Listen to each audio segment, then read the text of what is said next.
во овие тешки моменти за правосудниот систем, бидејќи е на дното, да истиот се реформира и да ги надминете сите оние тела кои што вештачки ги правевте, како Совет за реформи во правосудниот систем, на чие чело беа економисти, како што е стратегијата за реформи во правосудниот систем и во судството, каде што ја исполнивте високи 20% искористеност на средствата за реформирање и минимална исполнетост на условите кои што беа таму. За да денес ова парламентарно мнозинство и сите функционери од владата се повикуваат дека во наредната стратегија, која што се изготвувала за 2023 до 2027 година за реформа во правосудниот систем, ќе биле опфатени сите аспекти каде што имаме критични точки на дејствување, односно каде што имаме тесни грла на спроведување на правдата и владење на правото. Ако така размислиме, треба целокупниот систем од органите на прогонот, преку судовите, обвинителствата, па се до Советот на јавни обвинители и Судскиот совет да се распуштат и дополнително да се утврдат соодветни критериуми, а не да бидат само продолжена рака на еден орган кој што згасна како неславно, згасна како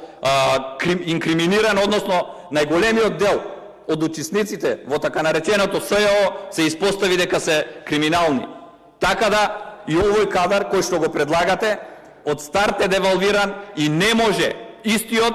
да ги оценува, не може истиот да воспоставува избор,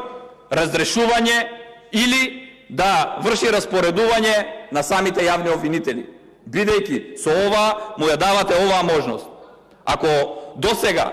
бил во стручните служби, каде што имаме неуспешен орган, сега не може истиот да располага со правото да именува, да разрешува, да унапредува јавни обвинители. Меѓутоа, еден од оние кој што ќе биде врска повторно покрај председателот на Советот и сите членови ќе биде и овој член кој што ќе чека, според изјавата на обвинителката Ленче, некој да се јави, да крене телефон, за да може да биде унапреден во друго обвинителство во повисоките рангови.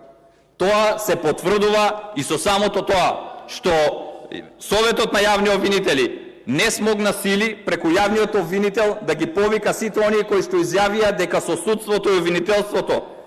владеат бизнис судски елити, туку единствено се повика на тоа дека јавните обвинители согласно кодексот не смеат да зборуваат за состојбите во јавно-обвинителската служба и во јавното обвинителство. Тоа е за